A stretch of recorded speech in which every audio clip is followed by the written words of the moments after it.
Good morning friends. Optics के इस नए वीडियो में आपका स्वागत है। पिछले वीडियो में हम सारे फॉर्मूले पढ़ चुके हैं, परावर्तन अपवर्तन को लेकर पढ़ चुके हैं।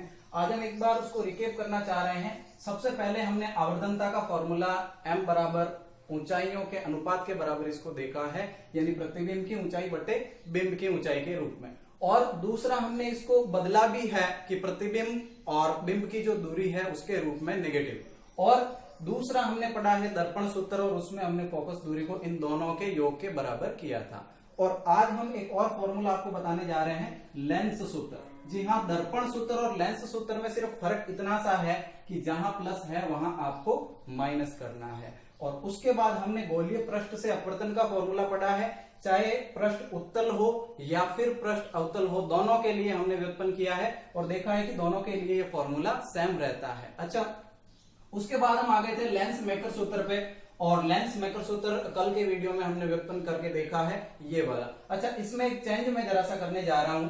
कैसे कि आपने पढ़ा है कि लेंस सूत्र यानी कि 1 फोकस दूरी इज इक्वल टू 1 प्रतिबिंब की दूरी माइनस 1 बिंब की दूरी, ये फॉर्मूला आपने पढ़ा है। अगर मैं इसको यहां पुट करूं तो आपको एक नई समीकरण यहां पे मिलेगी। कौन सी?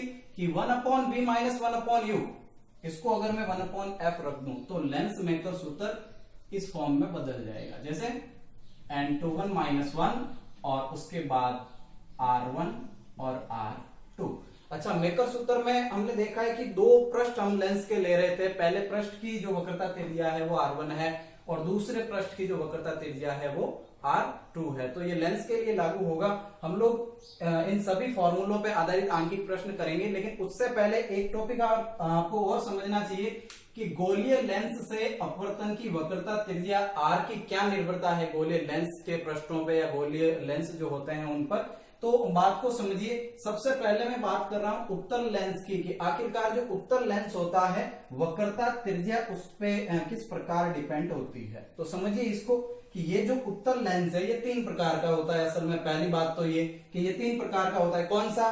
उभय उत्तल। अच्छा, उभय उत्तल को अगर मैं बांटना चाहूं तो ये होगा उत्तल प्लस उत्तल, यानी उत्तल प्लस उत्तल, उभय उत्तल। अच्छा, इसको देखें तो एक तो आप यहां पढ़ पा रहे हो कि समतलोत्तल यानी कि समतल, ये होगा समतल। और दूसरा समतल के बाद आपको नजर आ रहा होगा उत्तल, तो समतल प्लस उत्तल। और ठीक इसी तरीके से यहां अवतलोत्तल प्रकार का जो लेंस है, जो तीसरा उत्तल लेंस है, उसको अगर बांटना चाहे तो एक तो है आपका अवतल पृष्ठ और दूसरा है आपका उत्तल पृष्ठ। जी हां, अब यहां पे जरा ध्यान दीजिए कि उभय उत्तल लेंस एक ऐसा उत्तल लेंस के प्रकार में आपको बता रहा हूं, तो आपको यह बोलना है कि एक ऐसा उत्तल लेंस जिसमें दोनों पृष्ठ कैसे हो? उत्तल हो। आप लोग यहां देख पा रहे होंगे कि यदि मैं इस तरीके से दो पृष्ठ बनाता हूं तो ये पृष्ठ भी उत्तल है और ये वाला पृष्ठ भी उत्तल है। तो एक ऐसा लेंस जिसके दोनों पृष्ठ उत्तल हो। अच्छा, समतलोत्तल लेंस कौन सा होगा? एक ऐसा उत्तल लेंस जिसमें एक पृष्ठ क्या हो? समतल हो और दूसरा पृष्ठ उत्तल हो। समतल का मतलब सीधा है, तो ये समतल, और दूसरा कह रहा है कि उत्तल। अगर इस प्रकार का लेंस आपको मिले तो आप कहोगे समतलोत्तल लेंस। अच्छा, जो उत्तल लेंस का तीसरा और लास्ट जो प्रकार है उसके बारे में देखो। आप यहां लिखा पड़ा है, नाम से स्पष्ट हो ही रहा है कि अवतलोत्तल, यानी अवतल प्लस उत्तल, जिसका एक पृष्ठ कैसा हो? अवतल। और हमने देखा है अवतल लेंस इस तरीके से होता है। तो यहां से पहला पृष्ठ मैं यहां से उठा रहा हूं और ये पहला पृष्ठ मैंने रख दिया। कौन सा हुआ जी? अवतल। उसके बाद उत्तल, ये लीजिए, ये उत्तल। तो अगर ऐसा चंद्राकार लेंस आपको कहीं देखने को मिले तो वो अवतलोत्तल लेंस के रूप में होगा। अच्छा, वक्रता त्रिज्या की बात यहां पे मैं क्यों कर रहा हूं, जरा देखिए। ये जो लेंस है, मैं बात कर रहा हूं उभयतल लेंस की, तो ये लेंस दो पृष्ठों से मिलकर बनता है। अगर मैं इस वाले पृष्ठ को आगे बढ़ाऊं तो ये इस फॉर्म में ये आपका आकार ले लेगा, गोल हो जाएगा। और अब इसका जो केंद्र है वो वक्रता त्रिज्या r1 होगा। अच्छा, इस पृष्ठ को यानी दूसरे वाले को अगर मैं आगे बढ़ाऊं तो ये कुछ इस तरीके से गोल हो जाएगा और इसका जो केंद्र होगा उसे मैं कहूंगा r2। अच्छा, वक्रता त्रिज्याएं दो हो रही है। पहले पृष्ठ की वक्रता त्रिज्या हमने मेकर फॉर्मूले में देखा है r1 और दूसरे पृष्ठ की जो वक्रता त्रिज्या है वो r2। लेकिन यहाँ r1 और r2 बताने का रीजन क्या है वो सुनिए। r1 जो है वो आपतित किरण की दिशा में है भाई, बिंदु O यहाँ पे होगा, दूरी यहाँ मापी जा रही है, तो R1 हमेशा ही प्लस में होगा, सॉरी माइनस में होगा, क्योंकि यहाँ हम उल्टा चल रहे हैं। और उधर की दिशा में अगर चले, यानी कि आपतित किरण की दिशा में, भाई किरणें तो हमेशा ही इधर से आती है, तो ये प्लस में होगा। किसके लिए? उभयोतल लेंस के लिए, यानी कि पहली वाली जो R1 आप जो ले रहे हैं आंकिक प्रश्न में, उसे हमेशा ही आप माइनस में लेंगे और R2 को हमेशा ही आप प्लस में लेंगे। अच्छा, दूसरे लेंस की बात करें अगर समतलोत्तल लेंस की, तो यहाँ पर ये पहला पृष्ठ आप देख ही पा रहे होंगे कि समतल, और समतल पृष्ठ की वक्रता त्रिज्या R जो होगी वो हमेशा ही अनंत होगी। वही समतल पृष्ठ के लिए अनंत होती है वक्रता त्रिज्या, तो वो लेकर चलेंगे, और न तो माइनस में और न ही प्लस में। अगर मैं दूसरे पृष्ठ को यहाँ पर देखूं तो इसे यहाँ हम ऐसे गोल कर सकते हैं, इसका जो केंद्र होगा, केंद्र से दूरी हो तक वो वक्रता त्रिज्या कहलाएगी।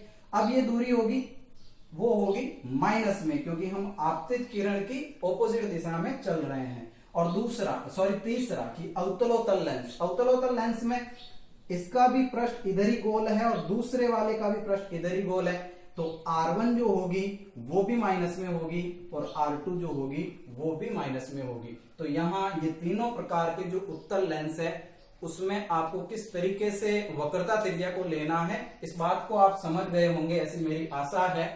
आगे बढ़ते हैं। अब हम पढ़ रहे हैं कि अवतल लेंस की वक्रता त्रिज्या R पर निर्भरता। तो पहले तो सुनिए कि अवतल लेंस भी 3 प्रकार का होता है, जैसे उत्तल लेंस 3 प्रकार का आपने पढ़ा है।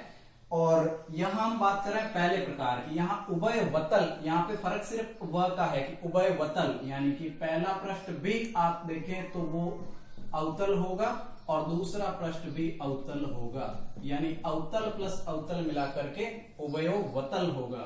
और दूसरा समतलोवतल, यानी पहला पृष्ठ इसका भी कैसा होगा? समतल होगा, जैसा हमने उत्तल में पढ़ा है। और दूसरा पृष्ठ अगर देखा जाए तो वो अवतल, उसमें उत्तल था।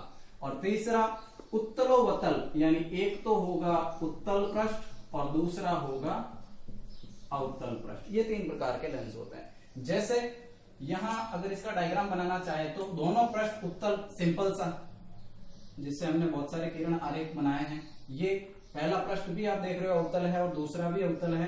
अच्छा, इसको अगर मैं आगे बढ़ाऊं तो ये वृत्त का रूप इस साइड लेगा और ये इस साइड है, यानी पहला पृष्ठ जो है उसके लिए जो त्रिज्या होगी वो R1 कहलाएगी, और उल्टी दिशा में है तो किसमें होगा? माइनस में। और इसके लिए जो R2 होगा वो हमेशा ही प्लस में होगा।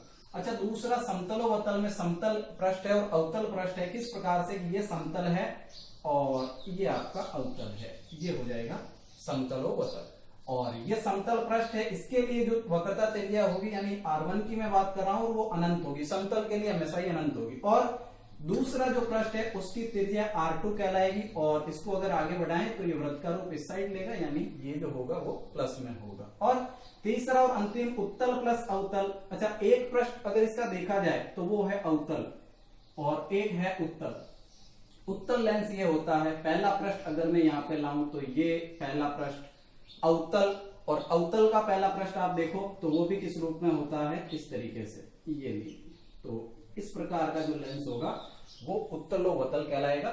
और अब की बार दोनों उस साइड ही है, यानी कि R1 और R2 के रूप में ये होगा। तो ये होती है इनकी वक्रता त्रिज्याएं, जो आगे हम काम में ले रहे होंगे। अगला टॉपिक हम शुरू करने जा रहे हैं। ऑप्टिक्स का अगला टॉपिक है हमारा प्रिज्म।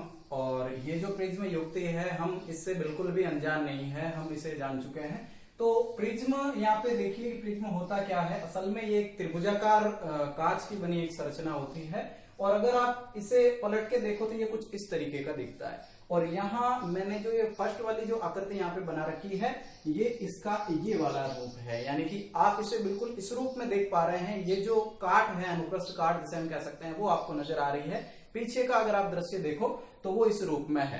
अच्छा, दूसरी बात कि इसे हम कहेंगे क्या, इसकी डेफिनेशन किस तरीके से देंगे?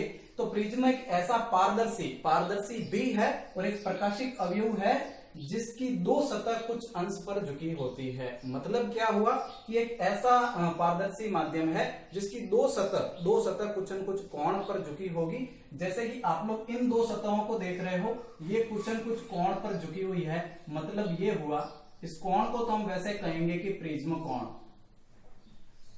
ये आगे हमारे काम आएगा। प्रिज्म कोण कहेंगे इसे। दो सतह का झुकी होना जरूरी है। अब आप कहोगे कि तीसरी सतह भी तो है, लेकिन यहाँ ये सतह बिल्कुल सपाट होना जरूरी नहीं है।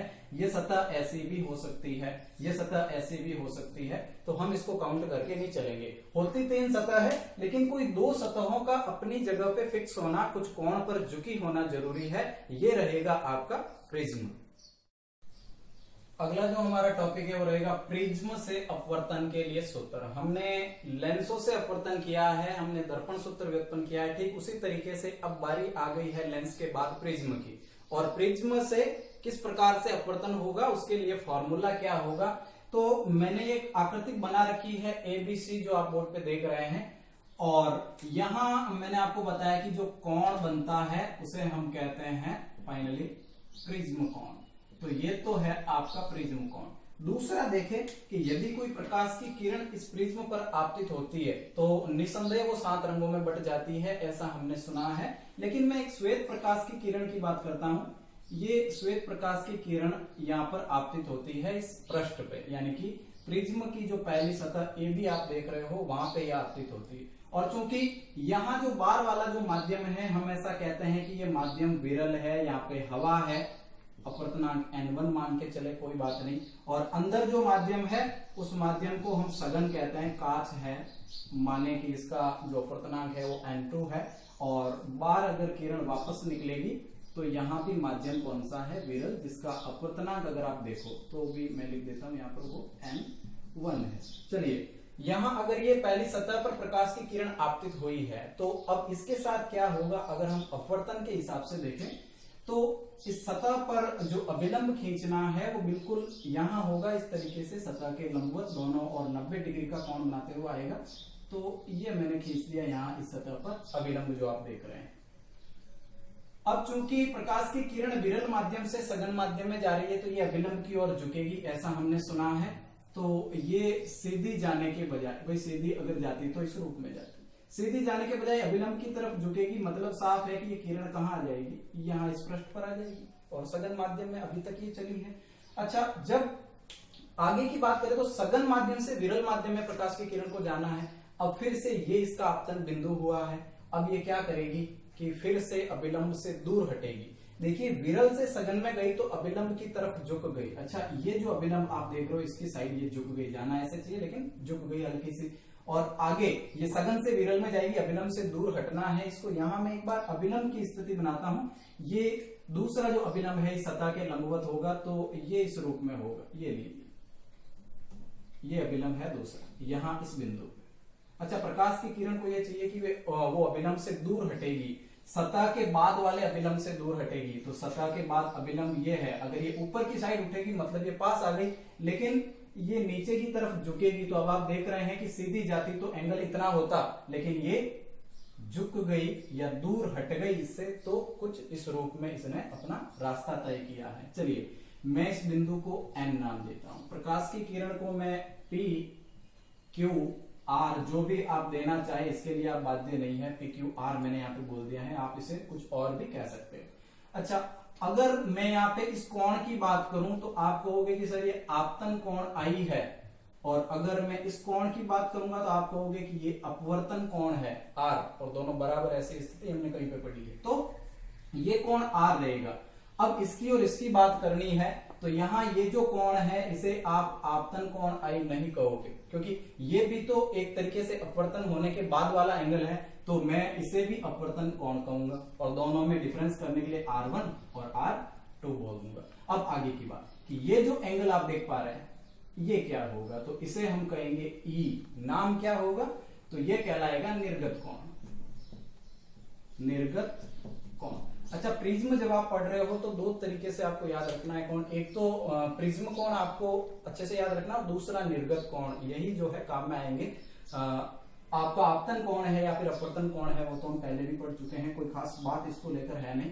तो यहाँ आप लोग देख पा रहे हैं कि ये प्रकाश की किरण यहाँ आई, लेकिन एक समय के लिए मान लीजिए, सपोज कीजिए कि यहाँ अगर ये किरण बिल्कुल भी अपवर्तित नहीं होती, झुकती नहीं, तो इस किरण का रास्ता ये होता, ये इस रास्ते से चली जाती। अगर मैं इसका विचलन यहां से ज्ञात करना चाहूं कि आखिरकार इसके रास्ते में प्रिज्म आया और प्रिज्म के आने के कारण किरण इस तरीके से चली गई, तो विचलन कितना हुआ, इसमें कितना इसके रास्ते में विचलन उत्पन्न हुआ, तो वो विचलन ज्ञात करने के लिए मैं इस निर्गत किरण को जो बाहर की तरफ जा रही है इसको मैं पीछे की तरफ बढ़ाऊंगा इस तरीके से। ये मैंने इसको पीछे की तरफ बढ़ाया और अब जो यहाँ पे आप कोण देख पा रहे हो वो इसके विचलन का बताएगा, क्योंकि अगर अपवर्तन नहीं होता तो प्रकाश की किरण सीधी चली जानी थी, लेकिन अपवर्तन हुआ और प्रकाश की किरण का रास्ता बदल गया। तो कितना रास्ता बदला, वो कितने एंगल से विचलित हुई, वो एंगल जो यहाँ पे होगा उसे हम कहेंगे विचलन कोण, और सबसे महत्वपूर्ण कोण भी है और मैं इसे रिप्रेजेंट करूंगा डेल्टा से, ठीक है ना।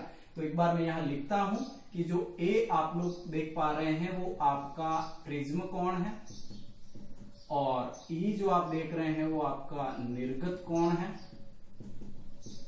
ठीक है ना। कई बार इनके बारे में पूछ लिया जाता है। और जो आप यहाँ पे डेल्टा देख रहे हैं वो है आपका विचलन कोण, ये रहेगा विचलन कोण। तो ये तीनों एंगल आपको यहाँ पे एक बार याद कर लेने एक समय के लिए। और पी क्यू आर एन यहाँ पे आप देख पा रहे हैं कि पी क्यू यहाँ पे किरण जो है आने वाली आपतित किरण है और यहाँ पे आर के बाद ये किरण यहाँ पे जो है विरल माध्यम में लौट गई है, निर्गत किरण इसे हम कहेंगे, कोई खास बात इसको लेकर नहीं है।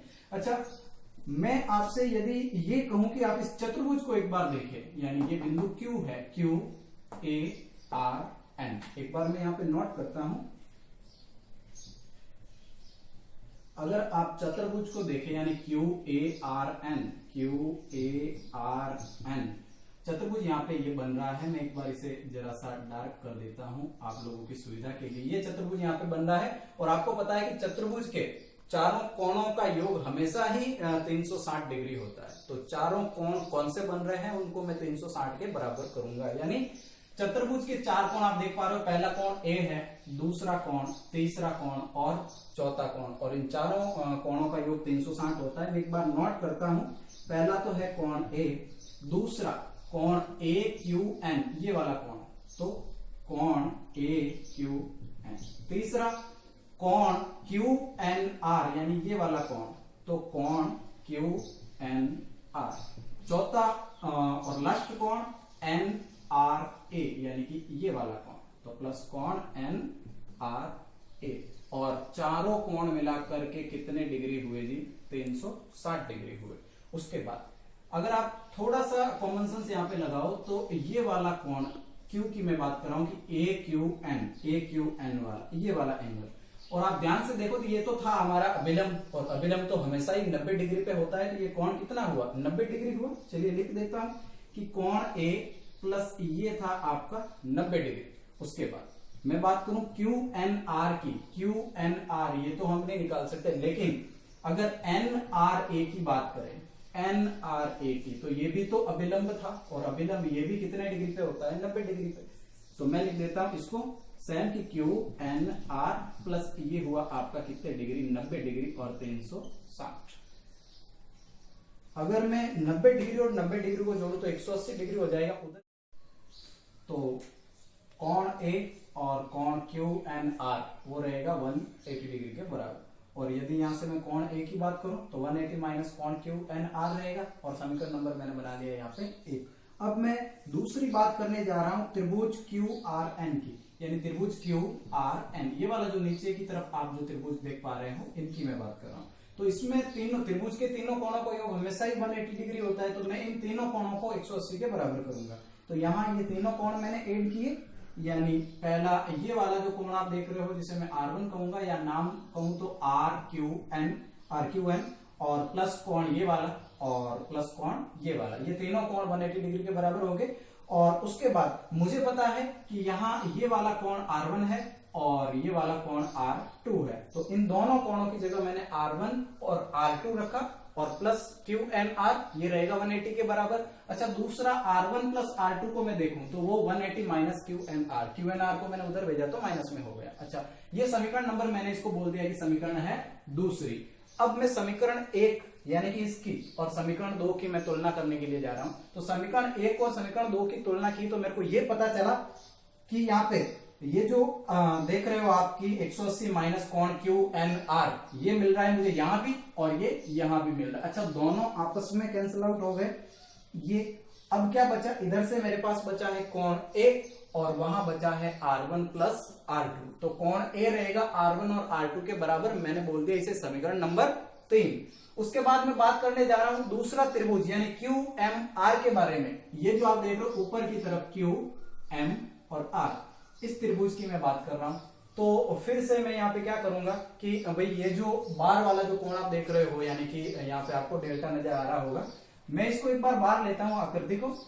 ये कुछ इस रूप में है और यहाँ ये वाला कोण मैं कह रहा हूं कि ये डेल्टा है और ये आकृति थी। पूरा कोण अगर आप देखो तो भैया ये वाला कोण आई है आपतन कोण। अच्छा, इस कोण की अगर मैं पूरे की बात करूंगा तो दोनों शीर्षाभिमुख कोण है और शीर्षाभिमुख कोण आपस में बराबर होते हैं। तो अगर ये वाला कोण आई है तो ये पूरा भी क्या है, कोण आई। अच्छा, मेरे को ज्ञात क्या करना है, केवल इतना सा, केवल ये वाला मेरे को ज्ञात करना है। यहाँ पे ये वाला और ये वाला शीर्षाभिमुख रहेगा, यानी यहां से यहां तक की बात कर रहा हूं, ज्यादा होगा। यहां से यहां तक ये जो कोण है ये कोण आई है। अच्छा, ये आई है तो ये भी आई हुआ। मेरे को ये टोटल में से ये ज्ञात करना है तो मैं टोटल आई है, आई में से R1 को निकालूंगा तो ये जो है मेरे को मिल जाएगा। तो मैं क्या कर रहा हूं कि डेल्टा बराबर ये आई माइनस R1 कर रहा हूं। अच्छा, दूसरी बात कि ये वाला कोण E है तो सामने वाला ये भी क्या होगा, शीर्षाभिमुख कोण ये भी E होगा। मेरे को ये निकालना है तो यहां मैं पूरे E में से ये वाला R2 घटा दूंगा तो E माइनस क्या हो जाएगा, R2। अच्छा सुनिए कि यहाँ ये बार वाला कोण डेल्टा है और यहाँ जो कोण आप देख पा रहे हो, मैंने बोला कि I माइनस R1 है। यहाँ जो देख रहे हो उसे हमने निकाला है कि वो है E माइनस R2। ये दोनों कोण है और हमने पढ़ा है कि त्रिभुज के अंतः कोणों का योग बाह्य कोण के बराबर होता है, यानी इन दोनों कोणों का योग विचलन कोण के बराबर होगा। बस वही चीज मैं यहाँ पे लागू कर रहा हूं कि ये वाला जो डेल्टा विचलन कोण है इन दोनों कोणों का योग विचलन कोण के बराबर होगा। अच्छा, डेल्टा बराबर मैं I और E को एक साइड कर रहा हूं तो माइनस रहेगा यहाँ और R1 माइनस क्या हो जाएगा, R2। उसके बाद डेल्टा ये मैं सेम का सेम यहाँ पे लिख रहा हूं, माइनस का माइनस है ही। माइनस मैंने जब कॉमन लिया, दोनों में से माइनस कॉमन लिया तो यहाँ प्लस बचा, R1 प्लस क्या हो गया, R2। अगली स्थिति में I प्लस E है, लेकिन मेरे को ये पता है कि R1 प्लस R2 यानी दोनों कोणों का जो योग है वो मेरे को समीकरण ये बता रही है तीसरी कि R1 प्लस R2 क्या है, A। तो वो A R1 R2 की जगह मैं यहाँ पुट कर रहा हूँ। समीकरण नंबर मेरे को मिल रही है यहाँ पे 4। अब आप समीकरण 4 पे जरा सा ध्यान दो। यहाँ I आपतन कोण है, E जो है वो आपका निर्गत कोण है और डेल्टा विचलन कोण है। यहां से मेरे को ये पता चला है कि ये जो विचलन कोण है भाई I का मान यदि मैं बढ़ाता हूं या घटाता हूं तो इसका मान भी बढ़ेगा या घटेगा। जब भी इसके मान में कुछ मैं अंतर करता हूं, इंटरफेयर करने की कोशिश करता हूं तो ये भी तो जो है इंटरफेयर होगा, इसमें भी बढ़ेगा या घटेगा। तो विचलन कोण हम ऐसा कह सकते हैं कि विचलन कोण आपतन कोण पर निर्भर करता है, यानी कि विचलन कोण डेल्टा जो है वो आपतन कोण I पे डिपेंड है यदि उसे बढ़ाया या फिर घटाया जाए। तो मैं इन दोनों के मध्य एक ग्राफ बना रहा हूं, जरा ध्यान दीजिए। ये वाला मैंने यहाँ पे डेल्टा का मान नोट करना है और यहाँ मेरे को आपतन कोण I का मान नोट करना है। और यदि मैं इस ग्राफ को एक बार मान लेते हैं कि ये ग्राफ आपको इस तरीके से मिलेगा और यहाँ इस शीर्ष पे और इस शीर्ष पे अगर देखें तो विचलन कोण का मान क्या है, मैक्सिमम है। लेकिन अगर मैं इस बिंदु पर बात करूं तो विचलन कोण का मान क्या मिला है हमको, इस बिंदु पर विचलन कोण का मान न्यूनतम होगा। और जब विचलन कोण का मान न्यूनतम होगा तो हम ऐसा कह सकते हैं कि ये आपतन कोण और निर्गत कोण आपस में क्या होंगे, बराबर। डायग्राम में देखिए एक बार, ये जो विचलन कोण है डेल्टा, अगर इस डेल्टा का मान न्यूनतम हुआ, भाई विचलन न्यूनतम हुआ मतलब किरण क्या होगी, ज्यादातर सीधी होगी। विचलन न्यूनतम तो किरण सीधी, और यदि किरण सीधी तो फिर आपतन कोण I और निर्गत ये वाला, ये दोनों क्या होंगे, आपस में बराबर। यदि किरण सीधी हो गई तो निर्गत कोण भी तो यहाँ बनेगा, तब ये और ये आपस में क्या रहेंगे, बराबर। तो मैं ये कह सकता हूं कि कोण I यानी आपतन कोण और निर्गत कोण आपस में उस समय क्या रहे होंगे, बराबर। तो अब ये जो I मेरे को यहाँ पे समीकरण 4 में दिख रहा है और E जो दिख रहा है, मैं दोनों को बदल के I करूंगा एक बार। क्यों? क्योंकि I और E दोनों आपस में क्या है, बराबर, और इसीलिए I बराबर E रहेगा। और यदि I कोण आपतन कोण और निर्गत कोण यदि बराबर है तो हम कहेंगे कि R1 ये वाला और R2 ये भी आपस में बराबर रहेंगे, क्योंकि जब I और R बराबर हो ही गए तो बार वाले R1 और R2 तो बराबर होंगे। और जब R1 और R2 आपस में बराबर होंगे तो मैं कह दूंगा कि R1 और R2 ना कह करके R कह दूंगा, क्या फर्क पड़ेगा। तो यहाँ ये वाला जो मान है मैं एक बार यहाँ देखूंगा कि समीकरण 3 से, और समीकरण 3 आप देख पा रहे हैं कि कोण A बराबर R1 प्लस R2। यदि R1 और R2 दोनों समान है और दोनों को मैंने R मान लिया तो R और R 2R हो जाएगा बराबर में A, और यहां से अगर R बराबर देखो तो 2 भाग में चला जाएगा और A/2 हो जाएगा। अब समीकरण 4 की बात करते हैं। समीकरण 4 में क्या बोला गया है कि जो विचलन कोण है वो इन दोनों के बराबर होगा। तो यहाँ हम समीकरण 4 इस रूप में बना रहे हैं, और यदि ये दोनों एंगल बराबर हो रहे हैं, R1 प्लस R2 भी बराबर हो रहे हैं, तो ऐसी स्थिति में हम कहेंगे कि ये जो विचलन कोण है ये क्या है, न्यूनतम है, यानी डेल्टा न्यूनतम है। और अब मैं बात करूंगा डेल्टा न्यूनतम की, डेल्टा मिनिमम की बात करूंगा, जो कि 2i माइनस ए के बराबर में है। क्यों? क्योंकि i और e भी तो i के बराबर है, तो i और i मिला करके 2i हो गया, और ये हो गया 2i माइनस ए। 2i को मैंने जो है इधर लाया है, तो यहाँ डेल्टा मिनिमम प्लस में a हो जाएगा। और अगर मैं केवल i की बात करूं तो 2 भाग में, और आपके पास ये वाली स्थिति मिल जाएगी। अब आप देख पा रहे हैं कि आपके पास r का मान अवेलेबल है और आपके पास i का मान है, तो i और r दोनों मिल गए। तो अब मैं इन दोनों मानों को स्नेल के नियम में एक बार पुट करके देखूंगा। तो sine i upon sine r हमें स्नेल का नियम कहता है, बराबर होता है n2 अपॉन n1, यानी n2 यहाँ पे क्या है, दूसरे माध्यम का अपवर्तनांक, और ये पहले माध्यम का अपवर्तनांक। अब साइन i की जगह मैंने i का मान पुट कर देना है, और r की जगह मैंने r का मान पुट कर देना है, तो जो स्थिति बनेगी वो देख।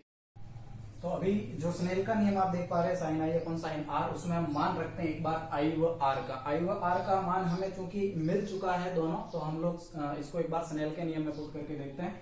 तो स्नेल के नियम के अनुसार n2/n1 वो रहेगा साइन और i का मान मैंने यहाँ पे रखा है कि डेल्टा मिनिमम प्लस a/2, और उसके बाद साइन r का मान मेरे को पता है कि a/2, तो यहाँ पे a/2 रख रहे हैं। अच्छा, 2 से 2 तो कैंसिल हो ही जाना है, इसकी तो कोई खास बात है नहीं।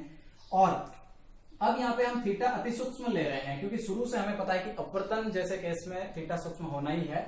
तो जब थीटा अति सूक्ष्म है तो साइन थीटा को थीटा ले सकते हैं, थीटा को साइन ले सकते हैं, और टेन भी ले सकते हैं। तो यहाँ साइन थीटा को मैं थीटा मान लूंगा, भाई ये वाला आपका साइन और ये वाला थीटा, तो साइन थीटा को केवल थीटा माने, तो ये केवल थीटा आपका रहा है। 2 से 2 तो कट ही गया है, बाई ए यहाँ पे केवल बचेगा, क्योंकि ये वाला कैंसिल हो जाने के बाद अब आप जो यहाँ पे n2 अपॉन n1 देख रहे हैं, n1 यहाँ पे क्या है कि पहले वाले माध्यम का अपवर्तनांक, और पहला वाला माध्यम मेरे पास है हवा, और हवा का अपवर्तनांक हमने पढ़ा है कि वो होता है लगभग 1। हवा का अपवर्तनांक 1 होता है। पानी की अगर हम बात करें तो 1.33 के आसपास होता है।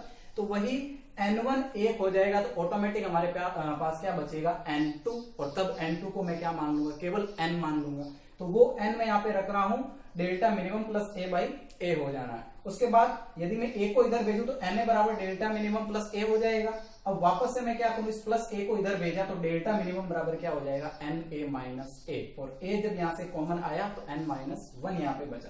अब ये जो फॉर्मूला आप देख रहे हो ये है प्रिज्म से न्यूनतम विचलन का, यानी न्यूनतम विचलन किस स्थिति में होगा वो फॉर्मूला अगर आपको देखना है, a ब्रैकेट n माइनस 1 यहाँ पे रहेगा। यानी मैं बात कर रहा हूं किसके लिए, प्रिज्म के लिए। यहाँ इस फॉर्मूले से जो है हम आंकिक प्रश्न भी सॉल्व करेंगे अगले वीडियो में।